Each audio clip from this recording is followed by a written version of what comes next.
wabarakatuh.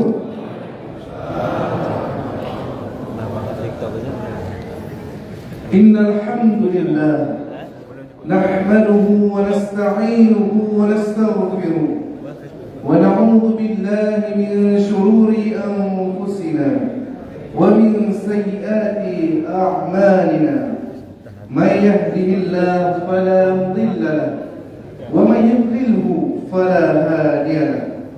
Asyhadu an la ilaha illallah wa asyhadu anna Muhammadan 'abduhu wa rasuluh. Allahumma salli wa sallim ala hadzal nabiyil karim wa ala alihi wa sahbihi ajma'in. Amma ba'd. Hadirin dan hadirat sidang jamaah salat Isya dan insyaallah beriktikaf karena Allah dalam acara Isra Mi'raj yang mulia ini. Puji syukur kita panjatkan, kita ucapkan alhamdulillah.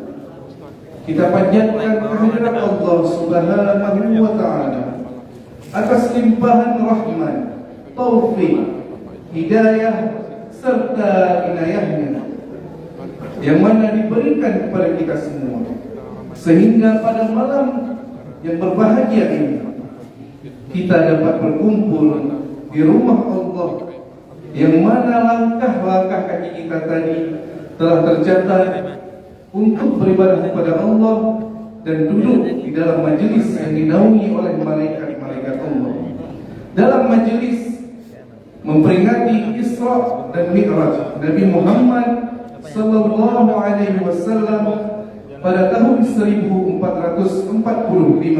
Hijriah. Salawat beserta salam senantiasa kita sampaikan, terlimpah dan tercurah kepada baginda alam sedunia, menegakkan panji-panji Islam, memerdekakan kaum-kaum yang lemah, kaum Hawa yang membimbing umat manusia dari zaman para sahabatnya sehingga sampai pada hari ini kita penuh dengan ilmu pengetahuan. Yang kami hormati guru-guru kami, alim ulama beserta keluarganya yang mudah-mudahan diberikan taufik dan kemudahan dalam mendidik umat. Yang kami hormati Bapak Tuha Pakat beserta seluruh para orang tua dan tokoh. Yang kami hormati Bapak Kepala Dusun. Yang kami hormati Imam Cik, Imam Rawatib.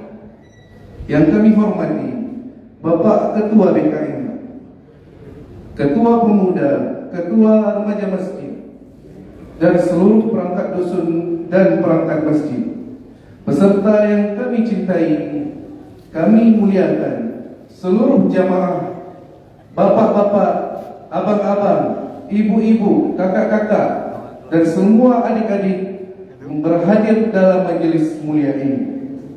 Marilah sama-sama kita buka acara ini dengan membaca Al-Basmalah. Bismillahirrahmanirrahim.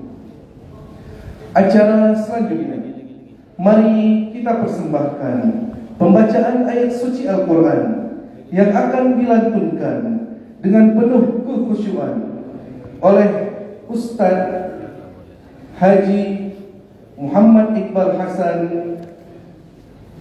SHI, yang mana beliau pernah meraih juara 2 MTQ Nasional cabang Qiraah Sab'ah di Ambon, Maluku pada tahun 2012, semifinalis peringkat ke-6 dari 92 negara MTQ Internasional di Teheran, Iran pada tahun 2013. Dan yang baru saja beliau mendapat juara 1 MTQ Nasional Korpri tahun 2018 di Jakarta.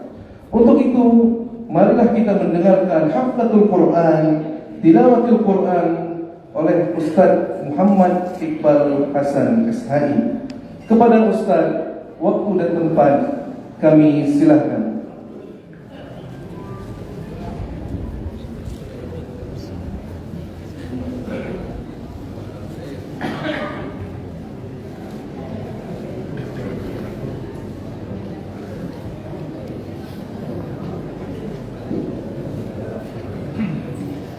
Assalamualaikum warahmatullahi wabarakatuh.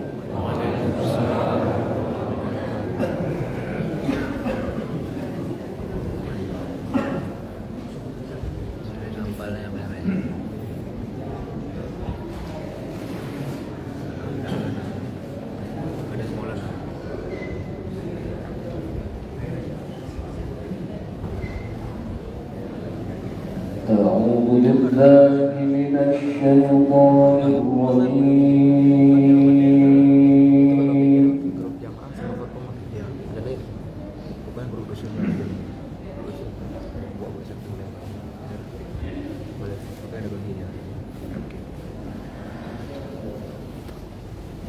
بسم الله الرحمن الرحيم.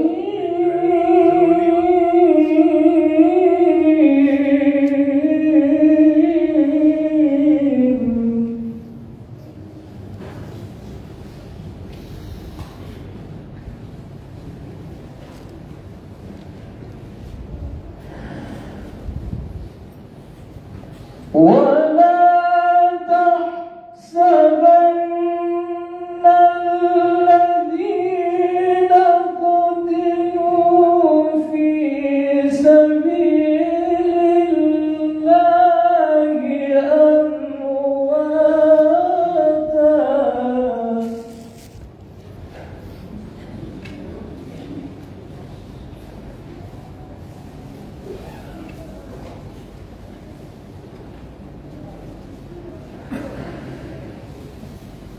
ولا تحسبن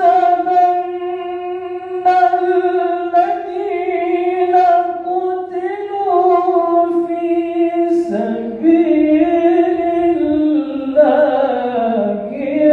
أمواتا،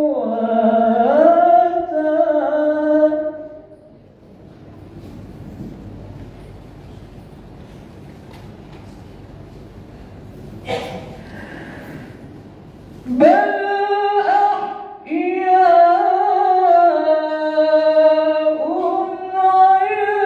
عند ربهم يرزقون.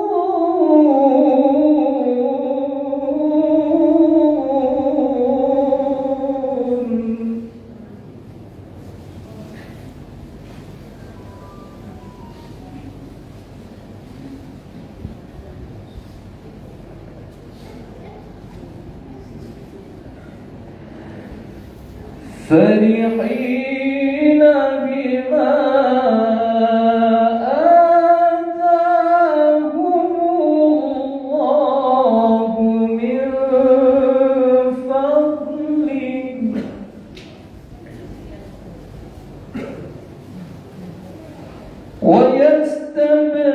ويستبشرون بالذين لم يلحقوا بهم من خلفهم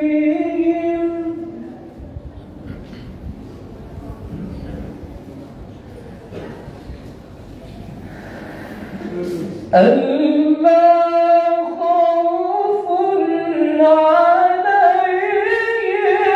ولا هم يحزنون.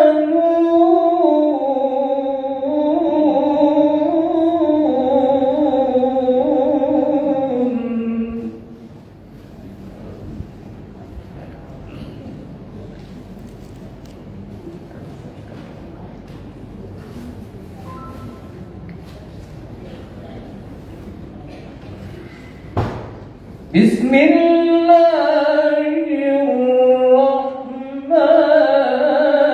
الرحيم.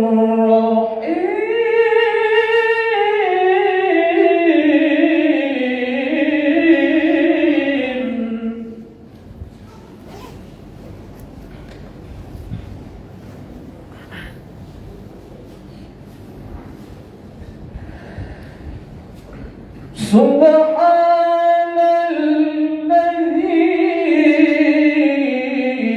أسرى بعبده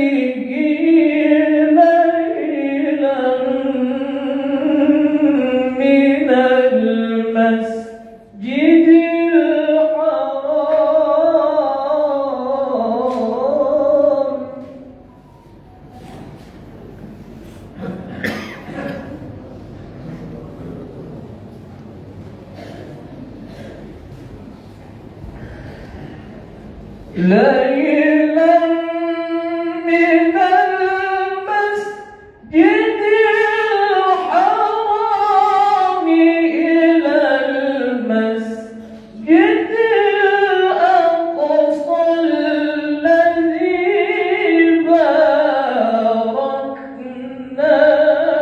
حوله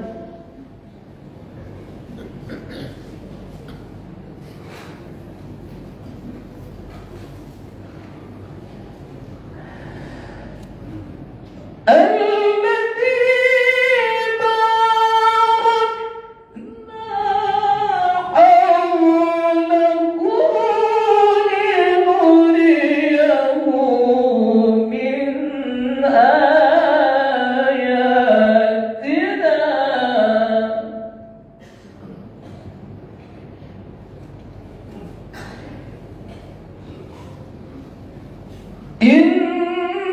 إنه هو السميع البصير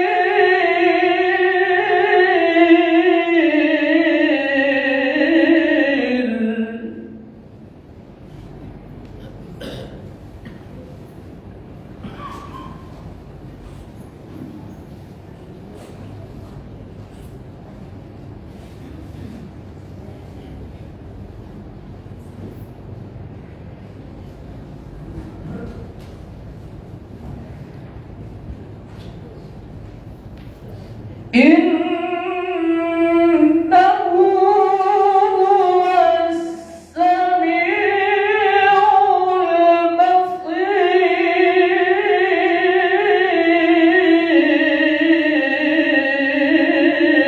البصير بسم الله الرحمن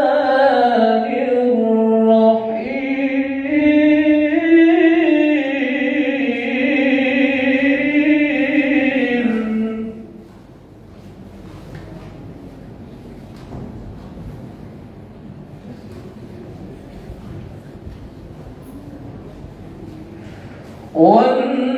والنجم إذا هوى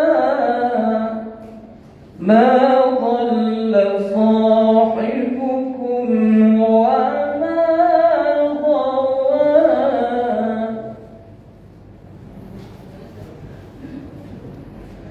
وما ينطق عن الهوى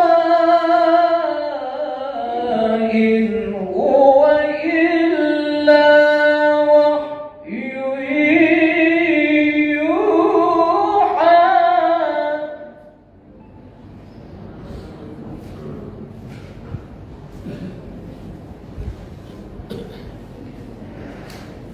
علمه شديد القوى ذو مرة فاستوى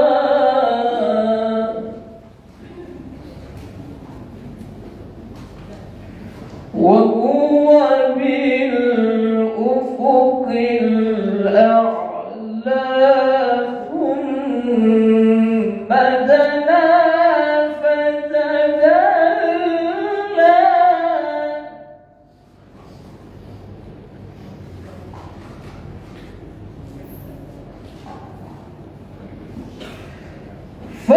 فكان قاب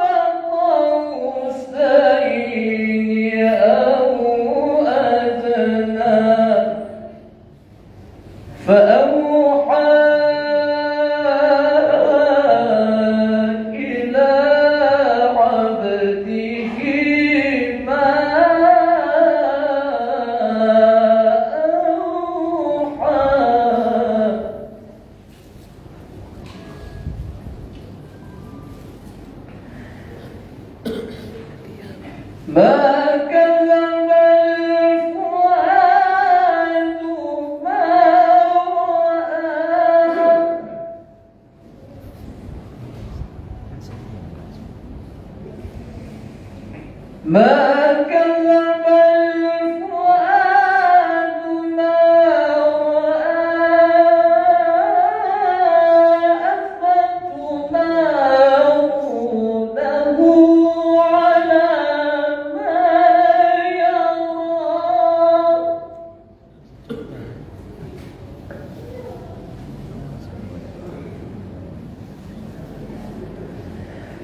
سدرة المنتهى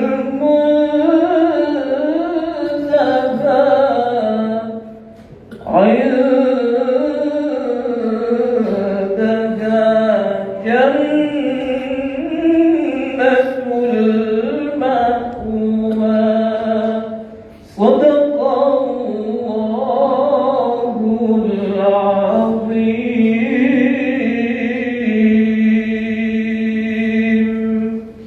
السلام عليكم ورحمة الله وبركاته.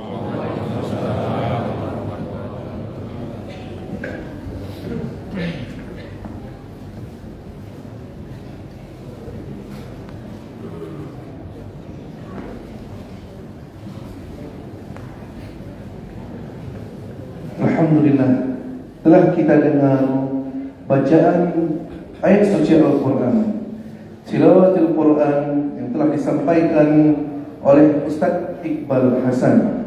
Semoga pembacaan ayat Quran tadi dapat melancarkan acara kita dan menenangkan jiwa-jiwa kita, sehingga kita semakin giat untuk beribadah kepada Allah Subhanahu wa Ta'ala.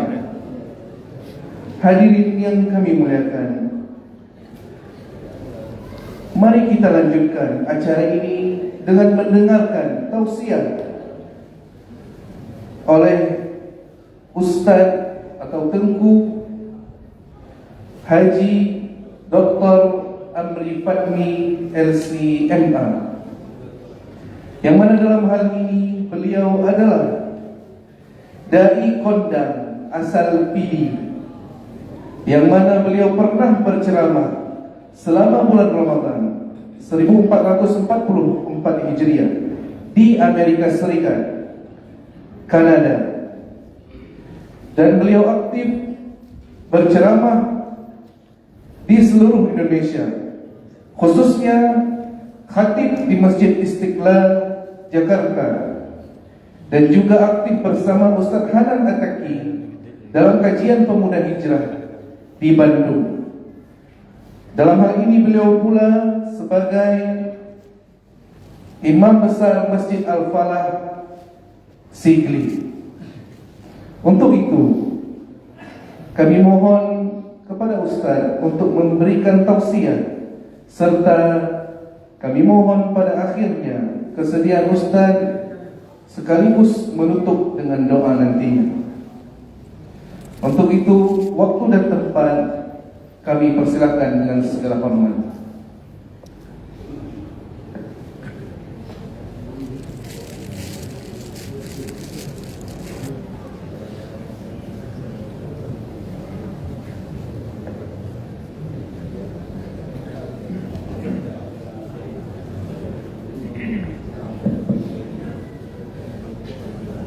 Bismillahirrahmanirrahim. Assalamualaikum warahmatullahi wabarakatuh. Alhamdulillahirabbil alamin. Nahmaduhu wa nasta'inuhu wa nastaghfiruhu wa nastahdihi wa na'udzu billahi min shururi anfusina wa min sayyiati a'malina. Man yahdihillahu fala mudilla lahu wa man yudlil fala hadiya lahu. أشهد أن لا إله إلا الله وحده لا شريك له وأشهد أن محمدا عبده ورسوله. اللهم صل وسلم وبارك على سيدنا محمد وعلى آله وصحبه وسلم. سبحانك لا علم لنا إلا ما علمتنا إنك أنت العليم الحكيم. اللهم علمنا ما ينفعنا وانفعنا بما علمتنا وزدنا علما. ربنا إننا آمنا فاغفر لنا ذنوبنا وقنا عذاب النار. إن أريد إلا الإصلاح ما استطعت وما توفيقي إلا بالله. أما بعد. Yang salam takzim dan saya hormati, saya muliakan kepada Ketua DKM Masjid kita dan juga guru kita Dr. Faisal Ardiansyah yang dimuliakan Allah. Kepada kemudian guru saya juga yang hadir di sini, Dr. Ayub Berdan, SMA. Ini abang leading saya sekaligus juga adalah guru saya juga selama di Mesir, ya. Dan tetangga kami tinggal di sana di Mesir. Alhamdulillah. Semoga Allah perjumpakan kita selalu dalam kebaikan. Kemudian kepada Tuku Kesyid, ya, kemudian Tuhafid, Tuhalaban, Urun-Urun Syik, Urun Tuan Man Mandu, ya. tokoh-tokoh masyarakat, para abu-abu, tungku-tungku, gure-gure yang berhadir di sini, kemudian ketua pemuda, ketua remaja masjid, kemudian juga ketua majelis ta'lim ibu-ibu dan seluruh peserta majelis ta'lim ibu-ibu yang dimuliakan Allah, karena nggak ada majelis ta'lim bapak-bapak. Ada? Ketua majelis ta'lim bapak-bapak ada? Ya, biasanya ibu-ibu yang ada, ya. Kalau bapak sudah tidak perlu disuruh lagi ya. Si anak tidak tahu ya, aku dah juga ya. Nah, jadi insya Allah semua dalam perlindungan dan rahmat Allah Subhanahu wa Ta'ala. Amin ya Rabbal. Amin ya Rabbal. Amin. Amin. Tidak keras suaranya amin. Ya. Masih segini masih belum keras suaranya. Ibu-ibu di belakang amin ya. Kuat suaranya ya. Alhamdulillah atas kesempatan yang diberikan kepada kami pada malam yang berbahagia ini. Alhamdulillah beberapa malam yang lalu saya safari ke pantai barat selatan ya, ke Melabuh dan juga ke Tapatuan dan beberapa tempat di sana. Alhamdulillah, dan baru saja saya tadi sebelum maghrib sampai dari Melabuh tadi di Masjid Oman, dari maghrib sampai Isya, dan alhamdulillah terima kasih panitia dari sudah menjemput kami sempat sholat Isya di sini sehingga waktu bisa sesuai dengan schedule. Alhamdulillah. Semua ini dengan izin Allah Subhanahu wa Ta'ala. Nah, pada malam ini penghormatan saya kepada Ustadz Iqbal tadi juga yang telah membacakan Al-Quran, mengingatkan kita dengan topik yang akan kita bahas pada hari ini, pada malam ini, tentang topik Isra dan Mi'raj. Pertanyaan saya adalah, kenapa Isra Mi'raj itu kita rayakan sampai harus libur besok? Ya, sampai harus libur besok. Kenapa? Kalau hari raya kita ketika hari raya kita itu libur juga satu hari kan? Ya, ketika hari raya kita libur satu hari, tanggal merah. Pada saat ini juga libur. Ya, tanggal merah juga gara-gara Isra dan Mi'raj. Memangnya sebegitu besarnya mana Isra Mi'raj harus libur besok? Ya, bukan besok ya, sudah tadi ya libur hari ini ya.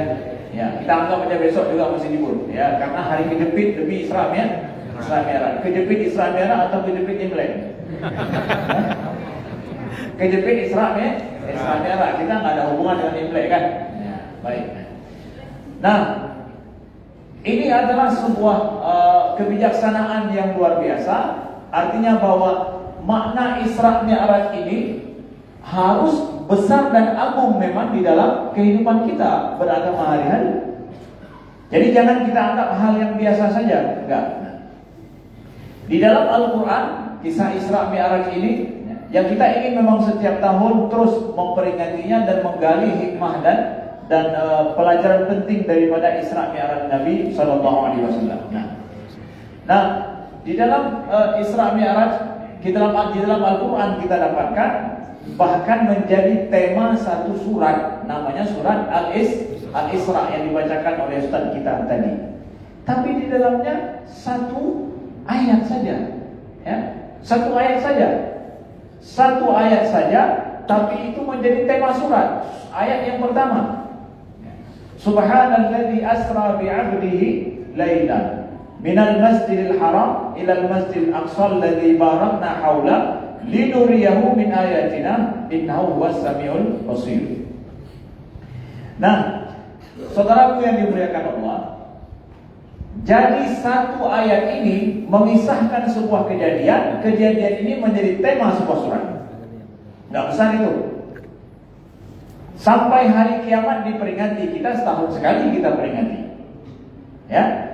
Tema besar loh masalah Isra dan Mi'raj ini. Nah, sedikit kita lihat rahasia Isra Mi'raj ini dari ayat ini ya, yang nanti kita akan turunkan dalam kehidupan kita sehari-hari. Nah, tapi sebelumnya saya ingin ikat janji dulu ini. Kita ini 30 menit, 45 menit atau 1 jam? Ya? 1 jam ya? Ya. Bagus. Jadi Ustaz pilihan jamaah 1 jam, Ustaz bilang 1 jam setengah, ini jamaah 1 jam bilang. Ya, Ustaz bilang 1 jam setengah, ya, jamaah bilang 1 jam. Ya, kita ikat janji ya. Nah, ya. Oh, jamaah belum makan, lapar. Ya, baik. Perlu ya, kita perlu lapar sesekali demi untuk mendietkan, apalagi di malam hari, ya kan? Malam hari semakin lama semakin tidak bagus makan ya. Ya, baik. Jadi banyak minum banyak minum air. Betul. Nah, Bapak Ibu yang dimuliakan Allah,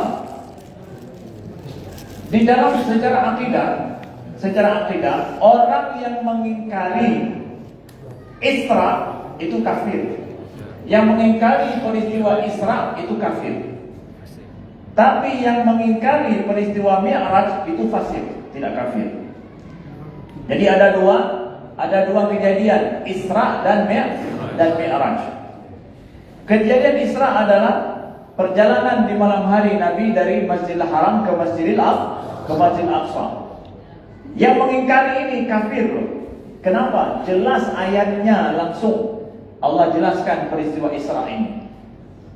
Sedangkan Mi'raj itu dijelaskan di dalam hadis Nabi dan juga dijelaskan di dalam surat An-Najm, tapi secara tersirat, tidak langsung dan lugas. Maka para ulama tauhid mengatakan bahwa orang yang mengingkari peristiwa Mi'raj itu fasik dia, tidak langsung dikategorikan kafir. Ya. Tapi kalau Isra ini bisa menjadi kafir karena jelas ayatnya. Itu uraian tentang masalah akidah. Nah, di sini kita lihat di dalam ayat Isra itu Allah jelaskan asra bi'abdihi laila, yaitu yang telah memperjalankan hambanya di malam hari. Ini lugas sekali, jelas sekali, tidak perlu banyak penafsiran. Jadi yang pergi di malam hari, yang berangkat di malam hari siapa? Nabi Muhammad SAW. Beliau jalan, beliau pergi atau diberangkatkan? Berangkat sendiri atau diberangkatkan? Diberangkatkan. Jadi selama beliau diberangkatkan, nggak pergi sendiri, nggak ada yang mustahil. Jelas sekali secara logis. Ya. Kalau misalkan kita ambil contoh ini di Mesra Agung, kita ya, itu ada anak baru umur 6 bulan itu sudah panjat pohon kelapa 10 meter. Percaya Bapak? Enggak percaya. Ya.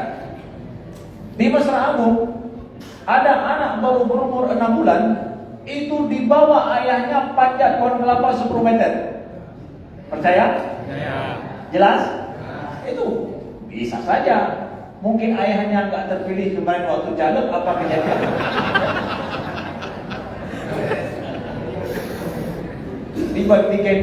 Digendong apa? Anaknya bawa naik ke atas, ya. Sah-sah saja, mungkin saja, kenapa tidak? Nah, Nabi Muhammad SAW berangkat di malam hari itu nggak beliau berangkat, tapi diberangkatkan. Asra bi'abdihi, Allah yang memberangkatkan hambanya Nabi Muhammad dari Masjidil Haram ke Masjidil Aqsa. Diberangkatkan. Yang memberangkatkan Allah. Udah selesai. Sama seperti bayi tadi, yang gendong naik itu siapa? Ayahnya. Ya udah, ayahnya emang ubi-ubi enak lah. Galak-galaknya lumayan sama yang lumayan. Ya. Nah, jadi logis sekali, tidak ada masalah dengan itu. Nah, dengan kekuatan dan super powernya Allah, kenapa tidak? Ya. Nah, lalu kejadiannya para ulama dalam menafsirkan ini mempertanyakan, ya, itu kenapa terjadi di malam hari? Kenapa nggak siang hari? Ya, kan Lailan itu. Kenapa di malam hari nggak di siang hari? Nah, dikatakan di malam hari adalah untuk supaya peristiwa ini menjadi fitnatul linnas, menjadi ujian bagi manusia. Ujian masalah keimanan. Kalau seandainya itu terjadi di siang hari, ya semua orang sudah lihat. Sesuatu yang sudah dilihat nggak perlu kepada keyakinan iman. Toh orang sudah lihat kok, sudah ainul yakin, ya. Tapi ini untuk menguji keimanan seseorang, makanya itu dijadikan malam hari, terjadinya tidak terlihat oleh manusia supaya menjadi terus ujian iman. Yang dalam hal ini Abu Bakar adalah orang yang pertama lulus ujian iman di hari yang pertama, belum jumpa Nabi sudah lulus ujian beliau. Ya. Ketika Abu Jahal ketika mendengarkan Nabi Muhammad sudah katanya berangkat dari Mekah menuju Masjid Al-Aqsa, Haram Masjid Al-Aqsa, kemudian balik lagi di malam hari, Abu Jahal merasa punya amunisi baru untuk menjelekkan, untuk mengajak orang membenci dan juga tidak mempercayai Nabi Muhammad. Dan langsung dia pergi kepada Abu Bakar. Ya Abu Bakar, inna sahibuka yaz'am annahu safara asra minal masjidil haram ila masjid aqsa summa ada fi lailatan wahidah. Wahai Abu Bakar, itu sahabatmu udah aneh lagi hari ini. Udah bilang bahwa udah berangkat di malam hari, tadi malam dari Masjidil Haram ke Masjid Aqsa, balik lagi. Wa nahnu nadribu akbadal ibil syahran. Sedangkan kami berangkat ke kita pergi ke sana 1 bulan perlu waktu. Dia langsung tadi malam. Jadi Abu Jahal merasa dapat apa? Dapat amunisi baru nih untuk menjelekkan Abu Bakar. Nih sahabatmu tuh ngomong seperti itu. Masuk akal nggak itu? Kamu percaya dengan dia? Lalu Abu Bakar bertanya, awaqad qala? Apakah betul dia yang mengatakannya, yaitu Muhammad yang mengatakan itu? Ajar, betul. Ya. Wala in qad qalaha falaqad sadaq. Kalau dia yang mengatakannya, sudah benar itu. Yang nampak Nabi bilang, ya. Cuma ingin pastikan Abu Jahal, betul tak Muhammad yang bilang ini? Betul. Kalau Muhammad yang bilang, betul itu. Di musuh langsung dulu ujiannya. Ya, yang tadinya rencana mau jadi amunisi, ternyata senjata makan tuan di depan Abu Bakar. Padahal itu belum verifikasi. Kalau kita masih ragu kan, oh sebentar saya cek dulu kepada Nabi. Telepon ya kan, lo telepon. Udah ini belakangnya. Malah kamu ini kan? Gak ada check and recheck. Kalau Muhammad bilang, bahkan aku, kata Abu Bakar, meyakini lebih dari itu, bahwa dia diwahyukan oleh Allah setiap saat, aku mempercayainya dan aku tidak melihat wahyu itu. Lebih dari itu aku percaya, kata Abu Bakar. Digelarlah dengan as-siddiq.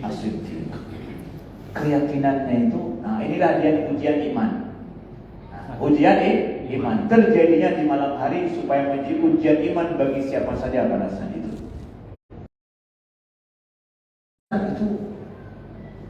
Kalau Allah, tadi kan seperti saya jelaskan tadi, kalau Allah yang memperjalankan, maka Allah bisa memperjalankan dengan secepat kilat.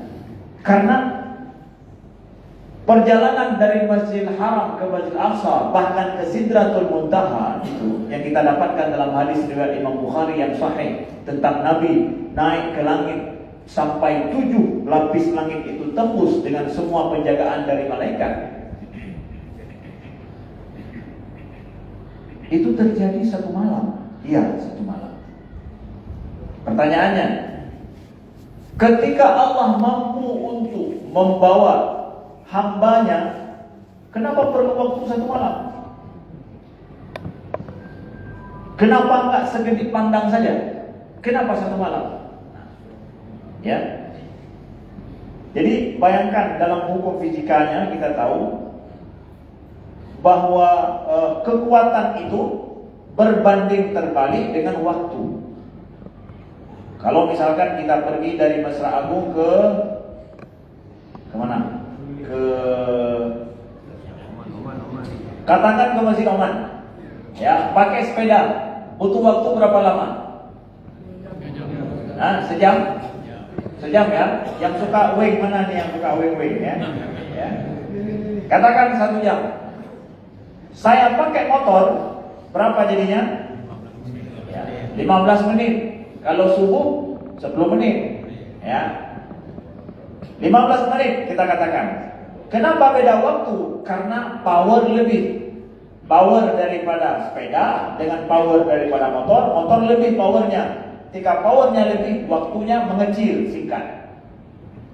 Bayangkan kalau saya berangkat ke Masjid Oman dari sini pakai mesin jet. Berapa lama? Ya, 1 menit. Itu pun hana lebih daripadanya. Jadi power lebih lagi, waktu mengecil lagi. Ya. Maka kalau Allah yang memberangkatkan Nabi Muhammad super power, berapa butuh waktu? Kan begitu. Ya. Allah yang maha ala kulli syai'in qadir, super power. Dah waktunya itu sudah enggak perlu hitung waktu. Waktu sudah berhenti, sudah enggak berlaku. Pertanyaannya, jadi kalau begitu, kalau Allah yang memberangkatkan, Allah katakan asra bi'abdihi, kenapa juga 1 malam? Kenapa enggak sekedip pandang saja? Seperti kemampuan yang hamba Allah yang Allah berikan, kemampuan membawa singgasana daripada Ratu Bilqis kepada Nabi Sulaiman.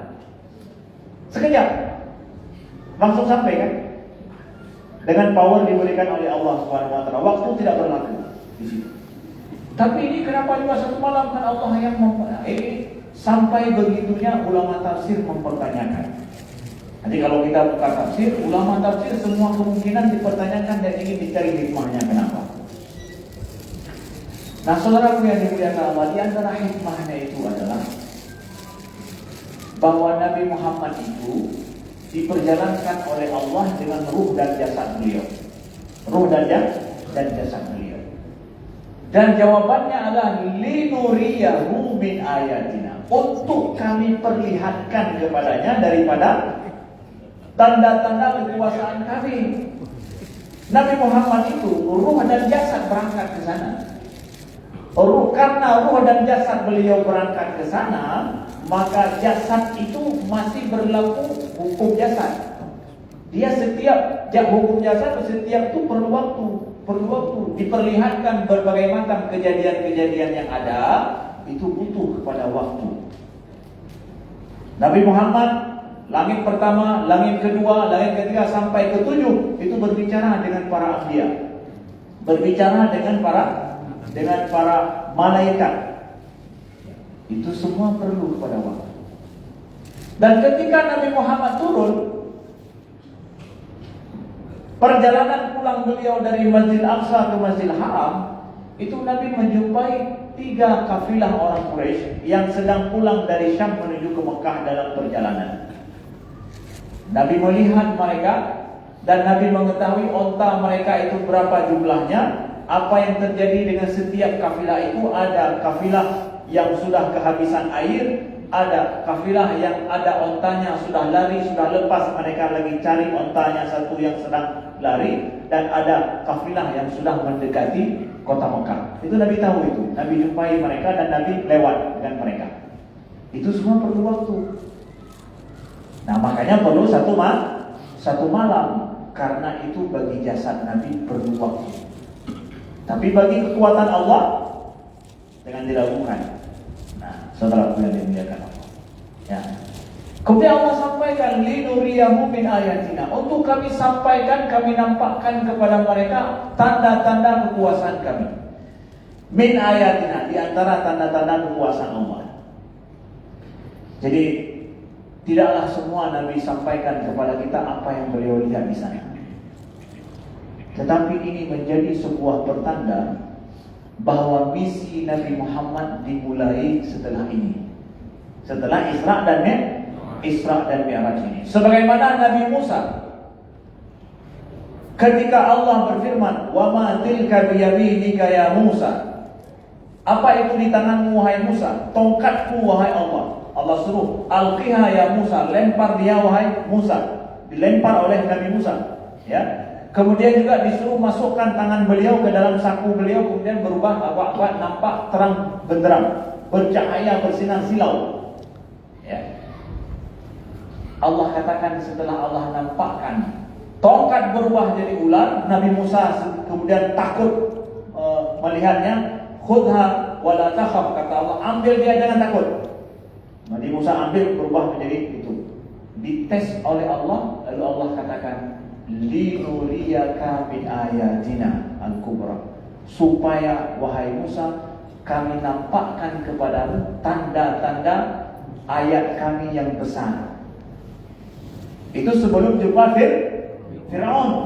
Allah katakan untuk kami tampakkan kepadamu ayat-ayat tanda-tanda kekuasaan kami. Nabi Muhammad, Allah katakan itu di mana? Di langit. Linuriyahu min ayatina. Nah, setelah itulah baru Nabi Muhammad punya misi yang lebih besar setelah itu. Apa itu?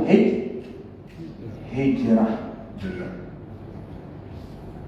Sudah dinampakkan ayat oleh Allah. Sebagaimana Nabi Musa juga begitu. Misinya dimulai setelah itu. Maka saya ingin di sini pada sesi yang kedua ini saya ingin sampaikan apa yang terjadi sebelumnya.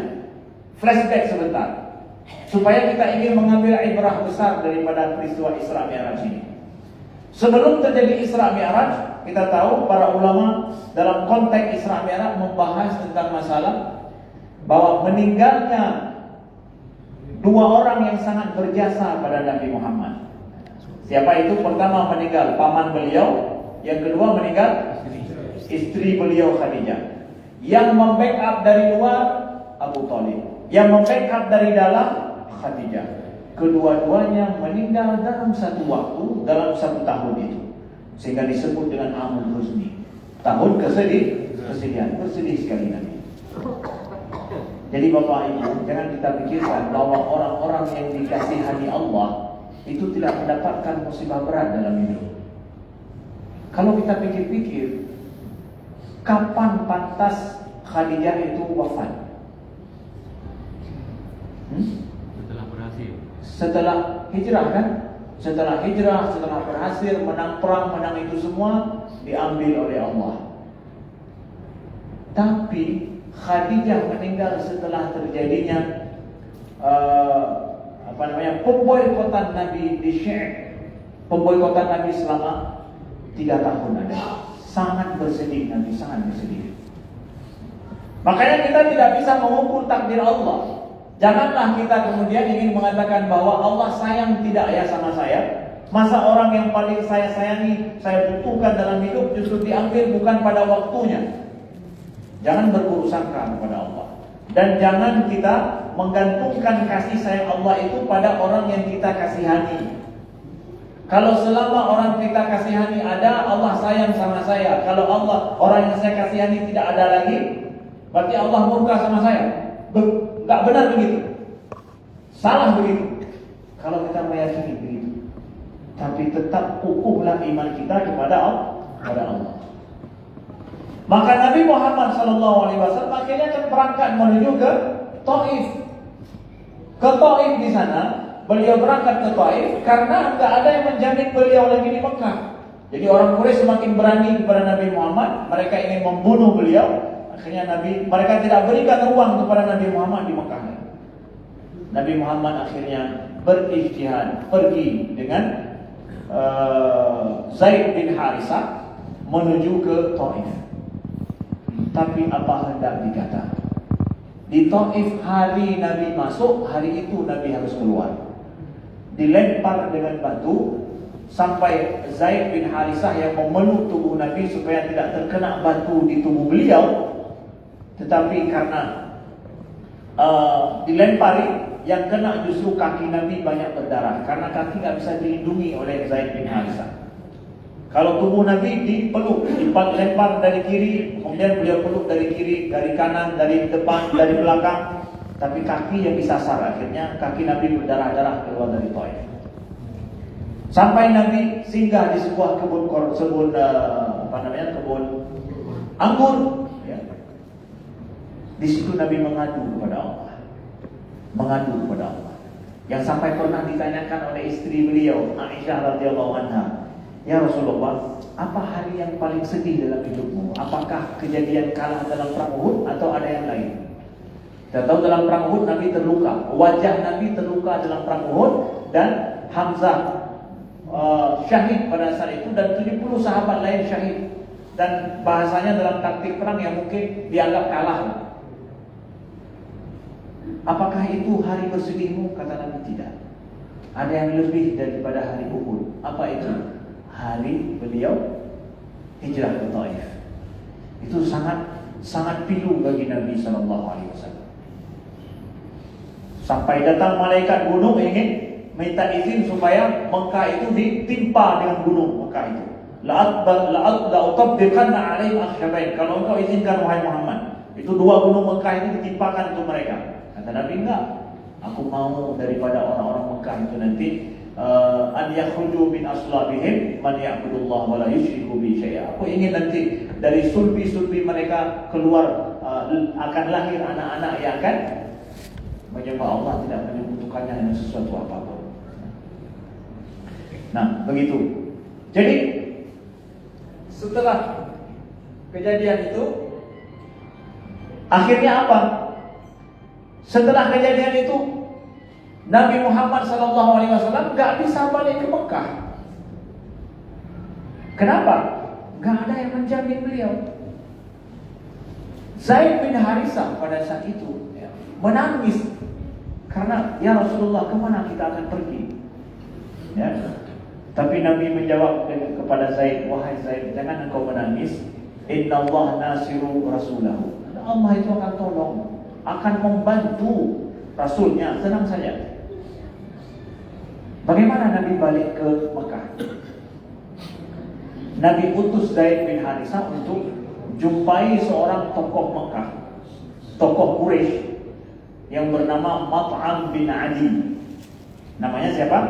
Mat'am bin Adi. Nabi kirimkan pesan melalui Zaid bin Harisah, pergi jumpai Mat'am bin Adi, bilang kalau aku meminta jaminan darinya. Karena ada di kalangan orang Arab, kalau ada orang yang terzalimi meminta bantu, itu pantang tidak dibantu. Itu aib besar di kalangan orang jahiliyah, orang Arab itu sendiri. Itu sebuah bahasanya apa? Sebuah kewibawaan dia. Dia mampu menolong orang terzalimi, siapapun orang itu. Ketika sampai berita ini kepada Mat'am bin Adi bahwa Muhammad yastajiruka, Muhammad itu minta jaminan darimu untuk masuk balik ke Mekah. Bayangkan itu, bagaimana kondisi Nabi ya. Haji wow kampung lagi, gak bisa pulang kampung lagi. Akhirnya Mat'am ketika dia dengar Muhammad minta bantu padanya, muncul rasa iba kasih sayang pada dirinya, kearabannya muncul. Orang terzalimi minta bantu sama saya, mesti saya bantu. Dia kumpulkan anak-anaknya, dia kumpulkan keluarganya, suruh pakai pedang semua. Untuk apa? Melindungi Muhammad yang akan masuk ke Mekah. Dia jemput, ya, ketika Nabi masuk ke Mekah, dapat isyarat daripada Mat'am bin Adi, Nabi masuk ke Mekah. Ketika Nabi masuk ke Mekah, ya, ternyata dilindungi oleh Mat'am bin Adi. Abu Jahal langsung datang bilang, "Ya Mat'am, amutabi'un anta am mujir?" Kamu ini ikut Muhammad atau jaminan saja? Ini sudah ikut nih atau jaminan saja? Bal mujir. Enggak, aku menjamin saja. Bukan ikut, bukan. Itu boleh. Ya, mau menjaga dia, jaminan saja, ya jaminan. Maka dia Nabi Muhammad masuk ke Makkah dengan jaminan daripada Mat'am bin Adi. Pertanyaannya, jir dan lagi bantu orang kafir. Yang menjamin siapa? Allah. Kenapa minta bantu jaminan sama?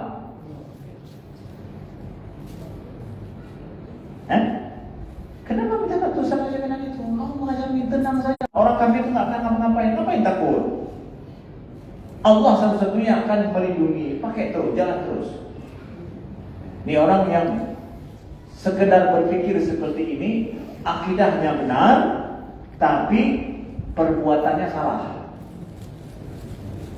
Nabi tidak demikian. Nabi yakin atas pertolongan Allah, tetapi Nabi mengambil semua hukum sunnatullah yang berlaku di bumi ini. Di sana pakai taktik, pakai politik, karena itu yang berlaku dalam kita bermuamalah dengan manusia. Oh, nggak ada orang lain yang bisa menjamin. Kenapa tanya sama orang kafir? Mungkin orang kafir bisa membantu selama dia nggak ada maslahat yang bisa kita ambil, kita pakai. Makanya ketika Nabi Shallallahu Alaihi Wasallam hijrah ke Mekah juga, ke Madinah, yang menuntun Nabi di jalan yang nggak pernah dilewati itu siapa? Orang kafir Quraisy, kan?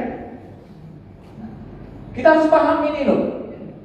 Yang kita nyobek kadang bergelora dengan akidah, semangat akidah, akhirnya hukum alam, hukumnya ada pakai le, hukum Tuhan ada pakai kayo. Menyemantai-mantai han-han. Yang akidah aja tentu, tapi bagus salah. Ya. Lagi orang bukan, apa buat tengah jalan saja, punya ha-ha ada, dia mau dia. Ya.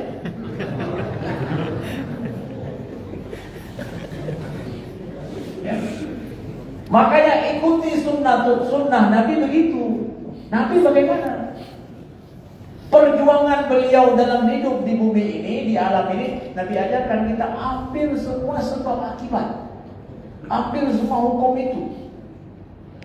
Itu sunnah Nabi begitu. Makanya di antara kadang kita ini penyebab dari masih kemunduran umat Nabi hari ini adalah dayung keyakinan tegak bahawa pula pun hanya sesuai dengan hukum sunnah Nabi dan sunnatullah. Ya. Bak keyakinan mereka mengandalkan keyakinan saya, bak buatkah hanya sesuai kan? Nah, jadi boleh kata para ulama minta bantu walau sama orang kafir selama itu adalah punya maslahat besar bagi kita dan bagian daripada sunnatullah itu. Nah, baik. Apa yang ingin kami sampaikan adalah kejadian Isra Mi'raj itu setelah ini semua ini. Setelah Nabi merasa dalam tanda kutip terusir di kampung sendiri. Sakit nggak itu? Sedih nggak itu? Ya. Kondisinya dihadapinya. Nah, pada saat itulah Nabi mengalami atau dibawa oleh Allah Isra dan Mi'raj itu.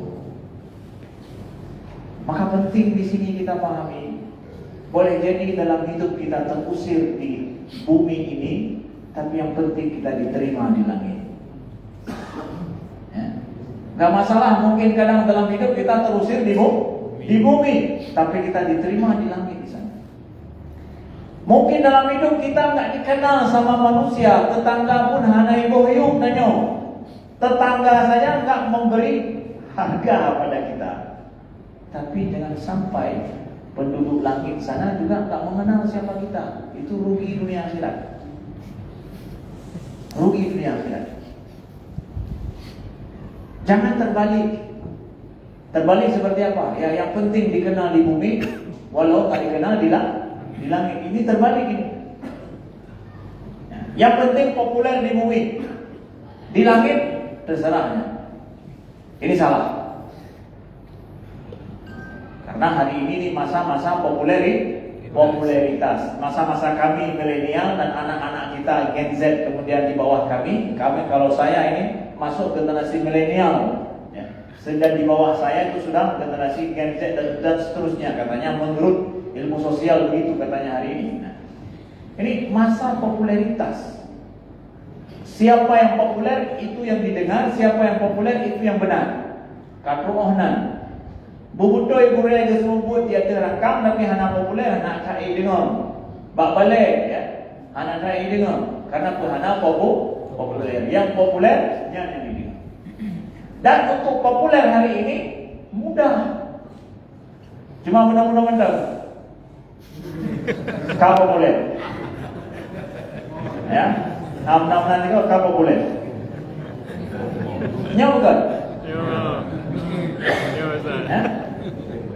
Cuma nyata kan, bayang-bayang benar betul kan? Benar-benar macam like, 3 ribu, 2 ribu, budak tengok pengol, kalau dah pada ribu kan. Omnya lagi yang goyang, anak ke lempeh belu lempeh kan. Nah, hanya dengan apa? Bukan kalau dulu para syuhada kita kenang mereka karena apa? Nyawanya fisabilillah. Kita kenang dalam sejarah. Ada pahlawan yang nyawanya demi melawan musuh Allah. Ya, kita kenal ada pahlawan sehingga terkenallah dia. Maka masa kami ini yang hana mempu-tapu, makin hana mempu-tapu makin terkenal. Yang aneh sebenarnya. Ya, maaf cakap mungkin bapak-bapak Anda mendengarkan juga yang justru ngomong bahasa Aceh, bro, putuh, yang terkenal. Nah, dengar. Nah, terus dengar. Ya, ketika luar jauh Kanada,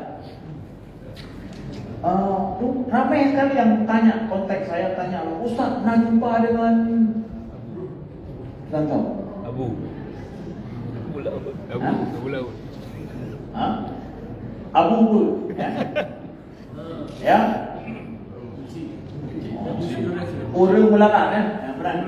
Orang melarang. Nah, mereka ini, Ustaznya ini di Kanada, di Vancouvernya, demikian kau nepur jam tayang. Ya. Saya itu hana berdiri, hana bersona. Nah, Ustaz, kalau yang masa handuri, hana berdiri, semuanya, ya. Kayak di sini gara-gara ramai yang tanya, udah bicara, so 3 menit yang tanya. Oh, nyo perkara lalu, ya. Kipancara lagi nyo, tapi terkenal di Aceh, mana kohnya kau lu mulai, lu dah nak lupa kat kau nak kerja macam ni. Memang lain-lain bedanya je, beda server, server je beda.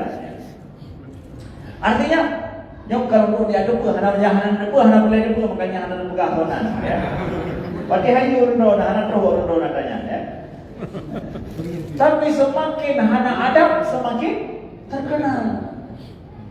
Ini masa sudah berubah. Nah, jadi jangan sampai cari popularitas di bumi justru ditolak di langit. Tapi tak masalah kalau seandainya di bumi kita terusir, di bumi tidak ada yang kenal kita. Ya, mungkin maaf cakap di dalam kampung saya kita tidak dihargai, tapi kita makbul di langit. Nah, itu yang penting. Nah, ini. Lalu setelah Rasulullah SAW diangkat ke langit, dibawa ke langit dalam peristiwa Isra Mi'raj, kita katakan wah itu luar biasa terjadi dengan Rasulullah SAW. Tapi ada yang lebih luar biasa lagi dengan Nabi Muhammad. Bukan masalah naiknya beliau ke langit, tapi masalah turunnya beliau ke bumi setelah di langit. Ya. Sudah sampai ke langit, Sidratul Muntaha, indaha Jannatul Ma'wa, turun ke bumi menjadi manusia biasa yang dalam tanda kutip terusir tadi. Menjadi orang yang berjuang berdarah-darah kembali, berkeringat seperti biasa. Ini yang luar biasa pada Nabi kita. Ya Rasulullah, engkau sudah sampai ke langit, sudah ke Sidratul Muntaha, sudah engkau lihat itu semua, mau balik lagi? Demi Allah, kalau saya akan cabut di langit supaya tidak diturunkan lagi ke bumi. Ya, belum, baik, kontroli, kajian ono, ya, halus tempe. Tapi Rasulullah sukarela ridho beliau balik lagi ke bumi, menjadi orang biasa yang berdarah-darah lagi, justru diberikan beban lebih besar oleh Allah daripada beban sebelumnya. Itu terjadinya hijrah kemudian. Nah, ini pesan penting kepada kita dalam hidup hari ini. Siapa yang merasa dirinya pernah berada di atas angin? Masih bisa Anda normal turun lagi ke bumi? Siapa yang merasa selama ini dihormati, lalu gara-gara itu sudah enggak merasa level lagi dengan orang-orang di bawahnya? Kenapa? Levelnya sudah berbeda. Ya. Pernah kita dihormati, pernah kita punya pangkat, pernah kita punya kemampuan untuk merintahkan orang, pernah ini bahkan punya kemampuan secara finansial besar. Ketika finansial sudah tidak ada lagi, jadi orang biasa, kita sudah nggak sanggup hidup lagi. Nah, mana? Anak boleh jawab. Ya. Siapa kita yang pernah merasakan ini? Lihat nabimu sudah pernah ke bumi, ke langit, tapi turun ke bumi balik seperti orang tidak pernah kemana-mana. Ya, menjadi pejuang biasa seperti biasa. Ya.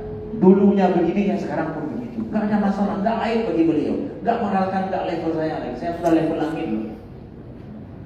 Ya, nyoba langkahnya, yang mau Kanada anak pulang, mau Amerika anak pulang. Ya, mau ya ceh no, kampung lah na. Ban pensiun kah hana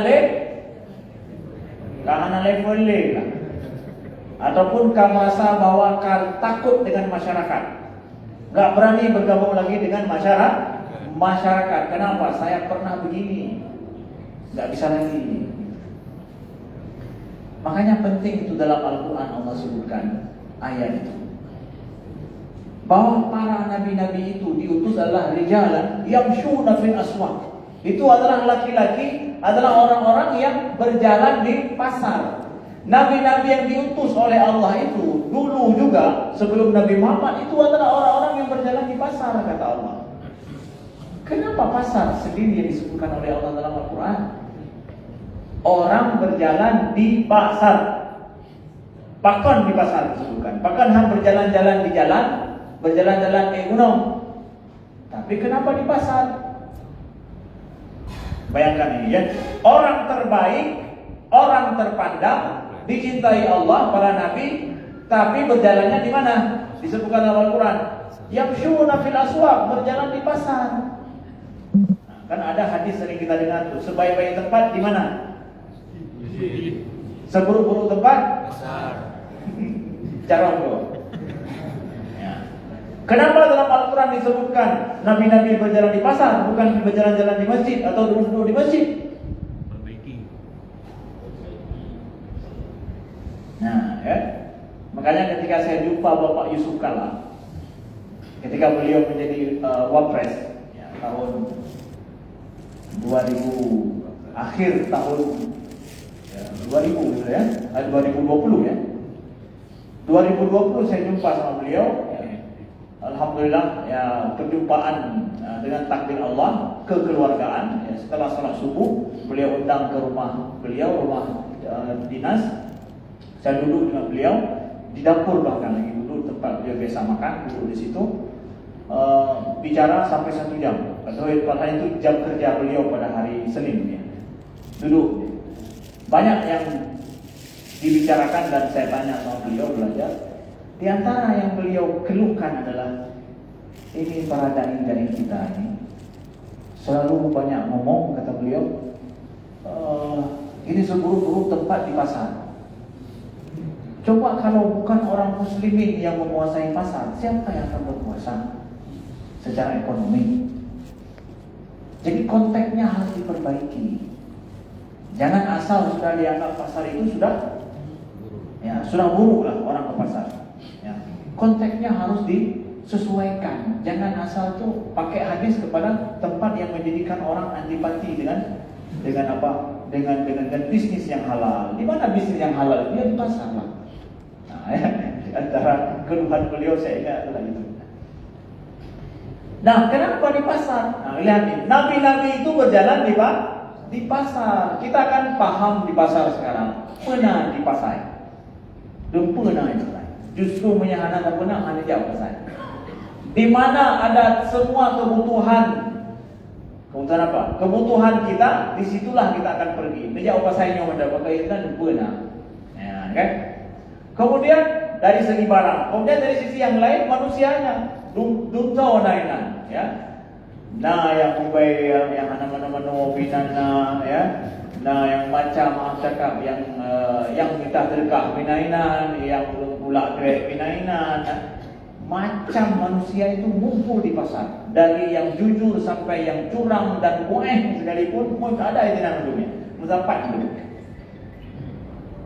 Maka bayangkan kalau seandainya kita yang sudah merasa level langit lah, yang ke level langit, paling mungkin jauh saya. Ya, Nabi saja disebutkan dalam Al-Quran berjalan di pasar. Untuk apa? Memperbaiki pasar. Kita paham otak manusia, watak manusia itu di pasar. Masalah urusan kebutuhan hari-harinya seperti apa, watak manusia juga kita pahami di pasar. Oh lagi ini, di pasar yang ngumpul penduduknya dari berbagai macam level orang ngumpul semua. Maka para anbiya datang ke pasar memperbaiki itu. Maka janganlah hanya gara-gara sudah merasa jadi tukura, yuk hanya level dia yang belum bergerak. Mai tunggu dia belum ke, mai belum ke, ilan banena. Ya, ka profesor doktor ya belum ke, kanina belum ke. Nah, lagi nunggu mana pasai. Hana dan jombe pasai dia. Ya, kan jombe pasai di bangsa. Hanam rumah jombe dia, maka ai kan level atas. Ibu-ibu, ada begitu ibu-ibu? Ada begitu? Enggak ada ya? Enggak bapak-bapaknya ibu-ibu ada begitu? Bukan ibu-ibu begitu, bapaknya ibu-ibu ada begitu. Nah, ya, pegang yang ke doktor, ke profesor, ke nyongji, ke yublongkeun, belum yang ini, ya. Nabi mendam bukan Al-Quran jauh saya. Ya, ini mengajarkan tawadhu dalam hidup kita. Yang merasa diri tak boleh merasa level sama orang, mohon kita pahami bagaimana Rasulullah sallallahu alaihi wasallam. Baik, 10 menit lagi janji. Masuk yang ketiga yang ingin kami sampaikan. Apa itu?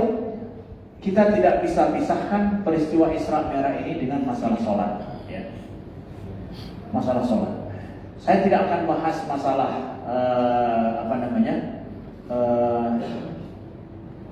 sholat secara utuh, tapi ada dua sisi yang akan saya sorot masalah sholat. Ya.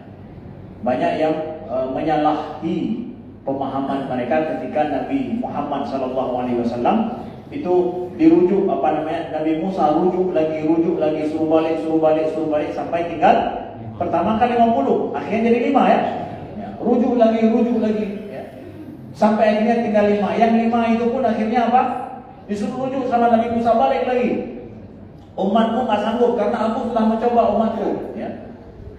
Kata Nabi Muhammad, istahya itu Rabbi. Ya, aku sudah malu sama Tuhanku. Ya, enggak bisa balik lagi, Pak. Enggak berani balik lagi. Alhamdulillah. Atau sedih gitu. Apakah hang balik loh? Yang balik ketika ada bom, ya. Nabi SAW malu. Akhirnya ya jadilah 5 kita. Tinggallah 5, alhamdulillah. Nah, pertanyaannya sering saya ditanyakan sama mahasiswa dulu begini. Ustaz, kalau memang difardukan 50, kenapa jadi 5? Hanya gara-gara rujuk itu. Kenapa nggak langsung aja dari awal 5? Nah, kenapa rujuk lagi seperti itu? Ya. Allah ingin menampakkan kepada kita dalam analogi yang seperti ini. Misalkan kita nih kampung Mesra Agung ini perlu kepada penjaga yang ronda malam. Kita sewalah yang ronda malam untuk kerja berapa? 12 jam. Gajinya dalam sebulan 3 juta. Kerjanya berapa? 12 jam. Kerja dia. Jadi ronda malam 12 jam menjaga kampung kita, gaji 3 juta. Setelah 1 bulan nampaknya nggak perlu 12 jam lagi. Jadi berapa? 6 jam saja. Dari jam 12 sampai jam 6 saja. Ya. Negara kampung kita aman. Nah, kan dia tanya, gaji saya?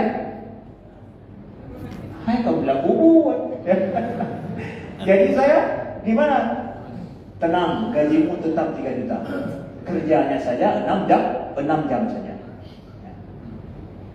Lalu kemudian pegang pak kesi pegang bawah. Nyo hana perlele nanti. Pesit nyo perle macam dua jam, dua tapi tubuh macam habis cerita. Ya, nya macam yang rawan-rawan, ya. Nya macam jaga. Jadi ketika dia ya, 3 jam saja. Gaji saya tenang. Lagi biasa. Nampaklah leju dah. Nanggut pak kesi dengan. Ha? Nah beres pak kesi dengan. Beres lah pak kesi.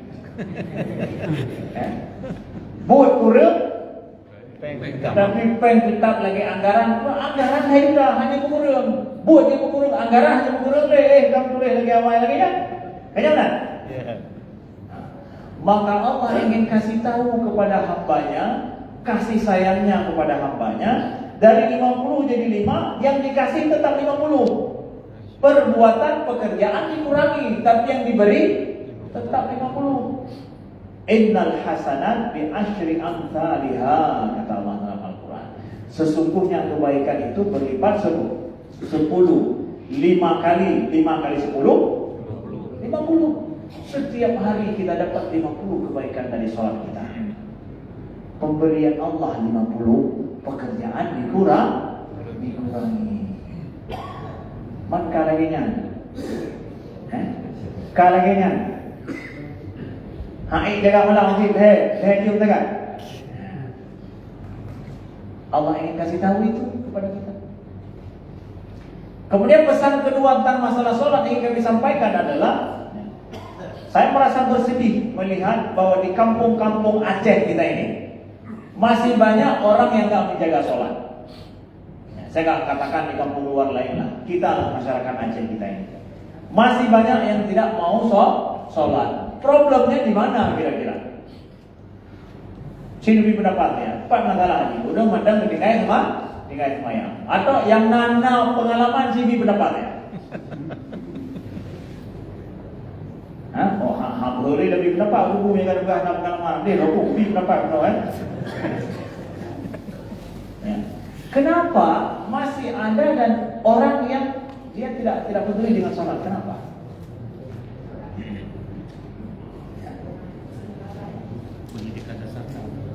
Dah pegang pulang iman, datang lebih hai mandro ya, Kenapa? Saya ada beberapa kemungkinan yang bisa kita buat. Adalah kemungkinan semua ada bukan buruk sangka, tapi yang baik sangka. Adalah mereka tidak tahu cara sholat dan hanya berdoa cara semayang. Ya. Saya dapatkan banyak begitu. Ya karena hana doa. Karena makin Tuhan makin hana doa, makin maler. Hai kedua dia hana doa. Ya. Memang hana doa. Oh begah tengah maler. Ya. Yang kedua adalah sebabnya karena dia tidak, karena masalah pendidikan ya. Sejak kecil dia tidak dididik dengan benar dalam masalah sholat. Itu dua kemungkinan yang baik sangka kita semua. Dan sangkaan saya yang pertama, yang kedua inilah yang paling kuat. Bahwa orang-orang yang ketika dewasa meninggalkan sholat itu adalah orang yang tidak diterapkan kurikulum sholat masa kecilnya. Ya. Padahal Nabi SAW ketika Nabi mengatakan Sallu kama ra'aitumuni usalli, sholat kalian seperti kalian lihat aku sholat. Itu Nabi dalam masalahnya mengajarkan sholat, kasih kurikulum sholat untuk anak-anak. Ini bapak ibu yang harus tahu. Kurikulum sholat. Kurikulum mengajarkan sholat pada anak-anak. Siapa yang mau belajar bagaimana mendidik anak-anak sholat yang dia tidak akan meninggalkan sholat insya Allah selama hidupnya? Mau? Kalau kita punya anak, dia yang ingatkan kita akan sholat. Masih kecil dia, masih anak-anak kita, dia akan mengingatkan kita tentang sholat. Mau? Mau tahu gimana caranya? Nabi yang mengajarkan sendiri. Ada kurikulum sholat loh. Kurikulum sholatnya simpel. Kata Nabi SAW, muru auladakum bis sholati wa hum abna sab'a sinin. Suruh anakmu untuk sholat pada saat umurnya 7 tahun. Wadribuhum 'alaiha wa hum abna 10 sinin. Dan pukul dia untuk sholat pada saat umurnya 10 tahun. Di sini dasar kurikulum sholat bagi anak-anak. Ada kata Nabi, umur 7 tahun suruh sholat. Kemudian umur 10 tahun, kalau dia masih tinggalkan sholat, pukul dia. Berarti kita bagi menjadi 3 fase. Fase 0 sampai 6 tahun, fase 7 tahun sampai 10 tahun, dan fase 10 setelahnya. Ini dia. Ada 3 tingkatan fase ini yang harus kita tunaikan selaku orang tua dengan baik. Dan ini fase 10 tahun ini masih belum taman SD atau sudah taman SD? Belum taman SD, masih di rumah. Kalau kita apa-apa dengan orang tuanya, nggak akan lari kemana-mana, akan balik ke rumah. Berkai cuy rumah macam-macam, tetap tiuro, iwo lemah. Mana siapa yang pulau? Iwo lemah. Ini masih dalam ketiak kita nih. Dalam masa dia dalam ketiak kita masih belum pergi pesantren bahkan, ya. Itu kurikulum sholat harus selesai kita ajarkan selaku orang tua. Ini tanggung jawab orang tua. Kalau anak nggak diajarkan kurikulum ini, durhaka anak bukan salah dia kan? Ya. Jadi umur yang pertama adalah 0 sampai 6 tahun. 0 sampai 6 tahun. Apa yang kita suruh, apa yang kita lakukan di situ? Dalam hadis Nabi nggak ada bilang kok. 0 sampai 6 tahun itu adalah masa di mana kita perlihatkan padanya sholat. Show aja, nggak ada kita suruh-suruh, nggak. Perlihatkan saja. Dari sejak umur dia 1 tahun, ya, dia lihat kita matanya terbuka, dia lihat ibunya, ayahnya sholat. Dari sejak itu dia lihat terus. Kita udah show sholat itu kepada dia. Dia mau ikut-ikut, enggak. Mau ikut sama kita pakai minta telkom seperti ibunya, mau pakai setelah itu lari berdiri sebentar, biarkan. Kita show aja, tugasnya show aja sama dia. Sampai umurnya 6 tahun. Oh mau ikut, alhamdulillah, mau wudhu seperti Abi, mau wudhu seperti Umi, mau pakai baju seperti Abi, alhamdulillah, dah mulai dia ikut-ikutan, ya. Ketika umurnya 7 tahun, Bapak Ibu, mulai suruh. Dari show menjadi apa? Suruh. Masuk suruh Ustaz, nggak boleh tinggalkan sholat dia. Nggak. Bukan itu. Nabi suruh apa? Muru auladakum. Yang kena perintah siapa? Suruh anakmu sholat. Yang kena perintah siapa? Anak-anak apa orang tua? Orang tua, bukan anak-anak. Nabi perintahkan orang tua suruh sholat. Anak sholat lain cerita. Mau tidak mau terserah dia. Yang jangan orang tua nggak nyuruh. Mulai umurnya 7 tahun, setiap hari kita suruh dia sholat. Suruh bukan melakukan. Karena dia belum wajib sholat umur 7 tahun. Yang wajib orang tuanya suruh, itu yang wajib. Kerja sholat tidak wajib bagi anak kita umur 7 tahun, mana wajib? Nah, Nabi suruh kita nih. Anak kita 7 tahun, adakah setiap hari yang kau ingatkan sudah sholat nak, sudah sholat nak? Kadang dia mau, kadang enggak. Kadang sempurna sholatnya, kadang enggak. Dia minta boleh mau sholat, tapi 2 rakaat saja ya. Nah itu kan. Yang 2 rakaat, 2 rakaat. Terserah, sholat pokoknya. Ya. Kita suruh dia sholat.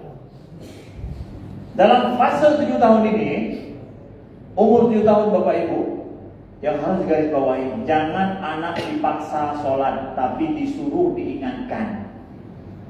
Kalau anak merasa dipaksa sholat umur 7 tahun, kita salah. Nggak wajib sama dia sholat, ngapain dipaksa? Nggak wajib. Dan kalau dia merasa umur 7-10 tahun dipaksa sholat sama orang tuanya, dihukum kalau dia tidak sholat, ini akan masalah mental sholat setelah itu. Pajan hana ulunci, merdeka rayui, hana lumayang di.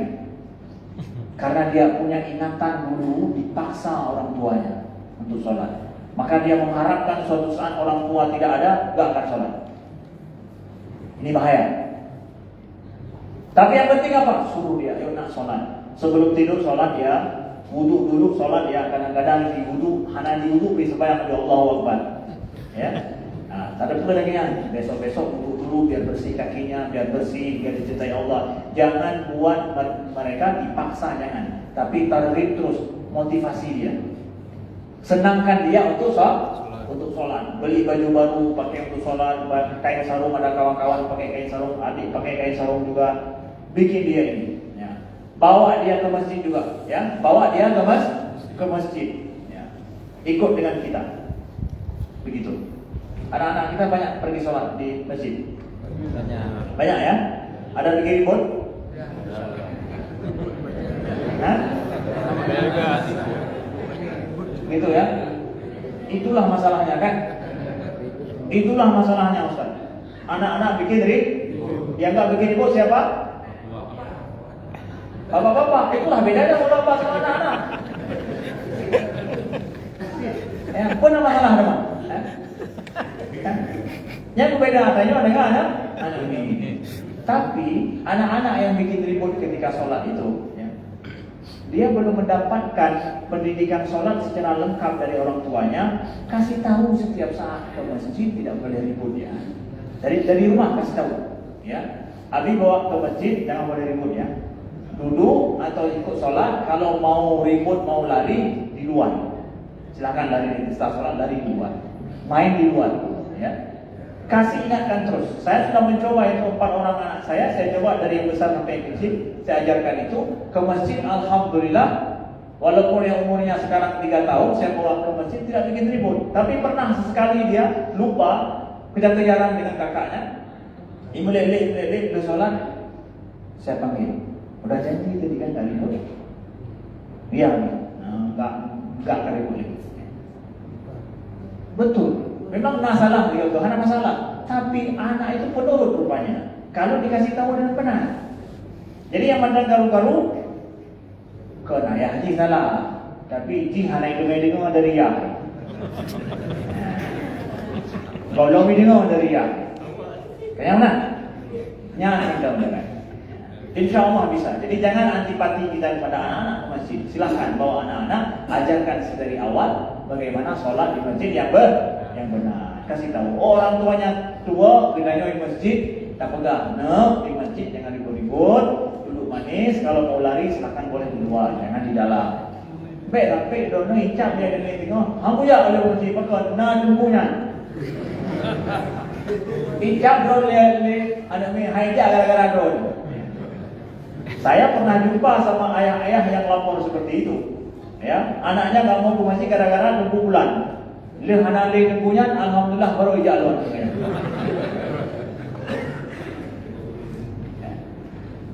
Sudah, itu fase 7 tahun. Pukul pada saat umurnya 10 tahun, suruh pukul.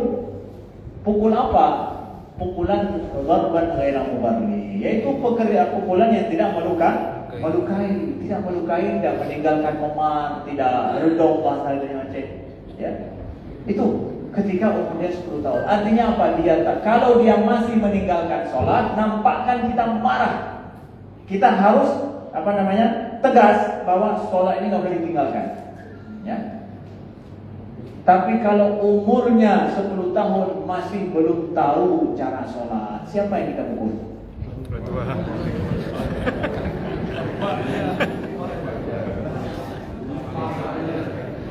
Ada di pelodon punya mata yang tinggal semayang, biuboh di Nabi kan? Man punya di pelodon hari itu semayang lo, ada boh. Jangan kacau lo. Jangan kelewat kalau dulu berarti yang kurikulumnya kalau dulu. Jadi rumah kan sopoh kan? Nah, insya Allah kalau ini kita jalankan dengan benar pada semua anak kita, insya Allah karena jaminan dari Nabi ini, kurikulum Nabi kita pakai, insya Allah memang begitu, anak tak akan meninggalkan sholat insya Allah. Bahkan dia suka akan sholat. Dengan syarat tadi saya katakan, jangan ada unsur keterpaksaan, dipaksa, dihakimi, dihukum, yang lain semua. ya, pada masa dia sedang berkembang mentalnya. Akan akan dalam alam bawah sadarnya nak dendam terhadap solat. Ya, sehingga dia menjadi supaya sembahyang, dia bingung dalam sembahyangnya. Jangan begitu, ya. Pak betul lewat itu. Nah, lewat 5 menit. Kalau lewat janji. Gimana? Tambah lo. Hah? Tambah lo. Orang-orang mangan dulu, ilo londau. Bu hana dia lo. Bu hana dia. Ro kena biu dah. Orang-orang mangan kalau bu duduk lo. Hah? Gimana? Hah? Ya, ibu-ibu kaya bukan saya mau kaji kasih saya ambil ustaznya kan. Baik, penutup yang kalaginya. Ya. Syederalun yang dimuliakan Allah, hikmah besar di sini adalah dalam surat Isra ini disebutkan tentang Bani Israel. Wallahu a'lam kenapa demikian. Langsung masalah Bani Israel kan. Masalah Yahudi. Masjid Aqsa sampai hari ini kita paham bagaimana konteksnya masalah dengan Bani Israel atau orang Yahudi. Kata para ulama bahwa kejayaan Islam itu identik dengan pembebasan Masjid Aqsa. Ya, keberkuasaan umat Islam di Masjid Aqsa itulah menunjukkan bagaimana keberkuasaan umat Islam di dunia. Hanya berkuasa di Masjid Aqsa, maka di dunia juga tidak berkuasa dia. Pada saat mampu menaklukkan atau berkuasa di Masjid Aqsa, umat Islam sedang menguasai dunia. Begitu nilai sejarah yang sudah terjadi. Dan hari ini kembali terjadi, kita lihat. Bagaimana? Wa qadaina ila bani Israil la tufsiduna fil ardi marratain wa la ta'lunna 'uluwan kabira. Akan membuat rusak engkau Bani Israel di muka bumi ini dan akan berlaku congkak dan sombong. Hari ini congkak sombong enggak mereka? Betul-betul terjadi betul ayat ini. Ya, betul-betul merusak di bumi dan sombong lagi. Datang anak salah menjadi. Ya, yang salah menunggu. Anak mereka yang kan anak mereka. Ya, dengan congkak dan sombong kita terbukti ayat Allah ini. Maka setiap kita bicara Masjid Aqsa ini, setiap tahun kita peringati ini, wajib kita sebut masalah Masjid Aqsa dan Yahudi di sana. Saudara yang dimuliakan Allah. Makanya hari ini jangan pernah terputus doa kita dan bantuan kita kepada saudara kita di Palestina. Alhamdulillah, dengan segala kejadian yang ada, tapi tetap kita katakan alhamdulillah, saudara kita di Gaza itu menguasai pertempuran dan mereka menang dalam pertempuran mereka. Karena pertempuran tidak diukur dengan jumlah berapa korban, enggak. Tapi diukur bagaimana kemudian bisa terjadi lagi yang seperti itu atau enggak bisa terjadi lagi. Itu yang diukur. Maka justru Israel dalam 2 hari ini, Israel sudah membuat nota kesepahaman untuk tidak terjadinya perang selama-lamanya, meminta persetujuan dari Hamas. Jadi kan Hamas yang pakai, Hamas dan fasail yang lain, faksi yang lain. Israel yang minta kepada Hamas dan sedang menunggu Hamas ini atau dan semua mujahidin membalas setuju enggak atau ada perbaikan lain. Israel yang minta. Ya, Israel yang minta. Mereka kalah, 1000 lebih tank mereka hancur. Ngeri, ya, 1000 lebih tank mereka hancur dengan izin Allah. Sedangkan berapa korban daripada tentara? Sangat sedikit sekali, tentara pejuang Palestina. Oh Ustaz, banyak sekali korban daripada ini, daripada orang-orang yang tidak bersalah, tidak berdosa. Saudaraku, satu orang pun orang Gaza enggak ada yang menuduh orang-orang pejuang Palestina membunuh mereka. Enggak pernah. Enggak ada yang melaknat. Orang-orang kalian kami menghilang rumah kami. Enggak ada. Bahkan yang nampak di video apa? Kami bersabar, ini takdir Allah kepada kami. Ketika ditembakkan rudal, mereka bertepuk tangan, senang. Yang dalam perang, bertepuk tangan senang. Jangan jauh rasa banyak. Mereka siap bertahan dalam kondisi hari ini, enggak ada makanan. Kelaparan mereka hari ini, saudara. Dengan segala bisa bayangkan pengorbanan mereka, kesusahan kita bayangkan itu semua mereka rasakan. Daya handal saudara kita itu luar biasa. Kemampuan bertahan sudah 3 bulan mereka berperang. 3 bulan berperang, kita saja maaf cakap mau doa kadang anak boleh dia dulu. Yang salah ada yang benar. Bantuan pihanali awal dia mendang dinya ino kahanali. Setiap masjid mesti ada menggalang dana setiap Jumat untuk saudara kita di Gaza. Biarkan di situ ada kota aman. Orang kasih ke Palestina silahkan. Ya, untuk masjid ya untuk Palestina terus jangan pernah ditutup, buka terus. Demi saudara kita dia di Gaza sana. Setiap Jumat dihitung berapa, kirimkan. Setiap itu berapa? Ada 2 juta, ada 3 juta, ada 4 juta. Terus kasih tahu kepada para jamaah. Hari ini terkumpul, hari Jumat ini terkumpul sekian juta untuk saudara kita di Gaza. Udah, kirimkan berapa yang ada kemudahan. Jangan tutup itu. Terus kewajiban kita untuk membantu sesama saudara kita. Saudara. Nah, ini termakan dalam peringatan Isra Mi'raj ini kami ingatkan ini. Teruslah berdoa dan teruslah membantu saudara kita ya, yang di Gaza, di Palestina yang kesusahan pada hari ini. Gimana?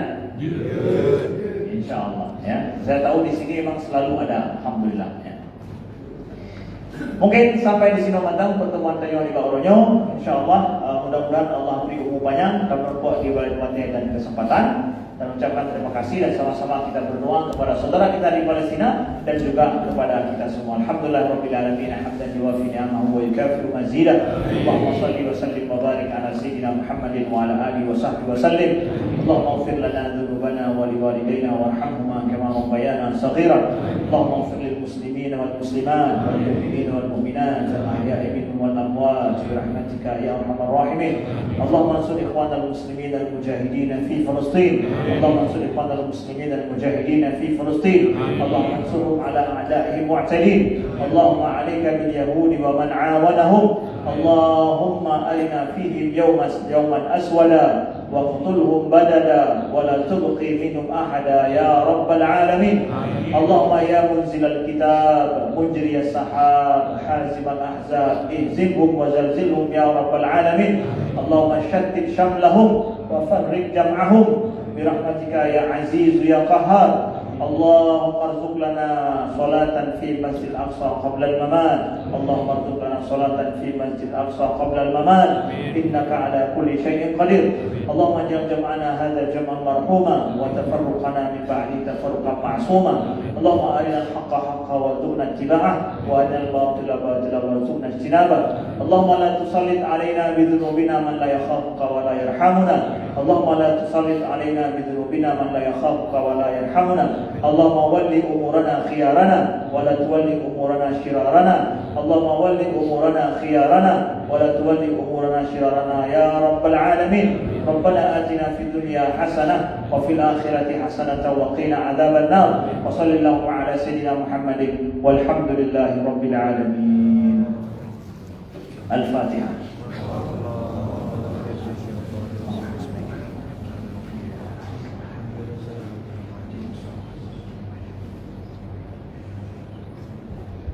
Amin ya rabbal alamin. Sekian daripada tujuan, mohon maaf atas segala kekurangan. Insyaallah pada tanggal 14 Februari semua pergi ke TPS untuk memilih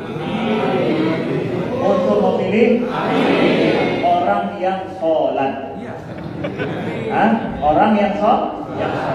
Kita pilih apa? Paslon ada 3, yang wajib dipilih 1. Yang boleh dipilih 1 atau wajib dipilih 1. Kaman? Hai nak hai. Yang pilih 1. Mahanullah tu lah, dia tak pilih 2 adalah, lain lebih adalah. Ya. Sekian terima kasih. Wassalamualaikum warahmatullahi wabarakatuh.